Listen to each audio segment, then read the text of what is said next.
Supreme high court జడ్జిల నియామకాల్లో SC, ST, బీసీలకు జనాభా ప్రాతిపదికన రిజర్వేషన్లు కల్పించాలని కేంద్ర ప్రభుత్వాన్ని డిమాండ్ చేశారు జాతీయ బీసీ సంక్షేమ సంఘం అధ్యక్షుడు ఆర్ కృష్ణయ్య.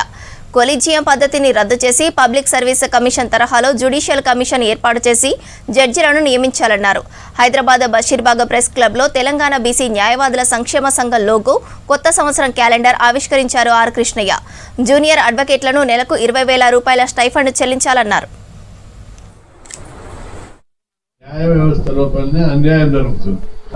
ఎస్సీ, ఎస్టీ, బీసీలకు వ్యతిరేకమైన ముద్ర పడ్డది.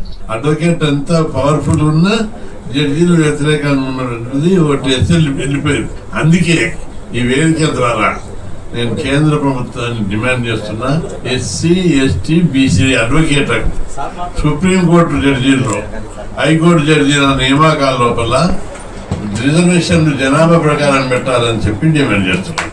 హైకోర్టు, సుప్రీంకోర్టు చిన్న కోట్లలో ఉండి అది కూడా పకడ్బందీగా అమలు చేయాలి. చిన్న కోట్లలో కూడా పకడ్బందీగా అమలు చేయాలని చెప్పి డిమాండ్ చేస్తున్నాం.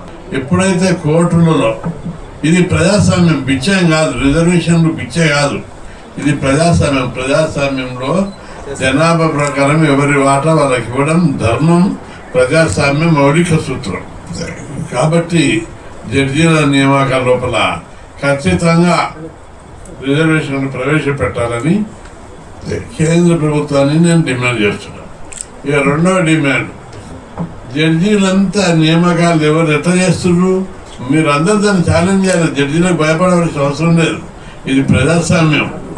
ఎందుకంటే సుప్రీంకోర్టు జడ్జి ఉంటే హైకోర్టు జడ్జి చేస్తారు, వాళ్ళ కొడుకుతో అల్లుండి. ఇంకోటి సుప్రీంకోర్టు జడ్జి రిటైర్ అయ్యే కంటే ముందే ఆయన బంధువులను, కొడుకుని, అల్లుండి బంధువులను, తమ్ముళ్ళను సుప్రీంకోర్టు జడ్జి నియమిస్తారు. కాబట్టి జడ్జీల నియామకాల్లో బంధుభీతి, అశ్రిత పక్షపాతం క్లియర్గా కనిపిస్తుంది.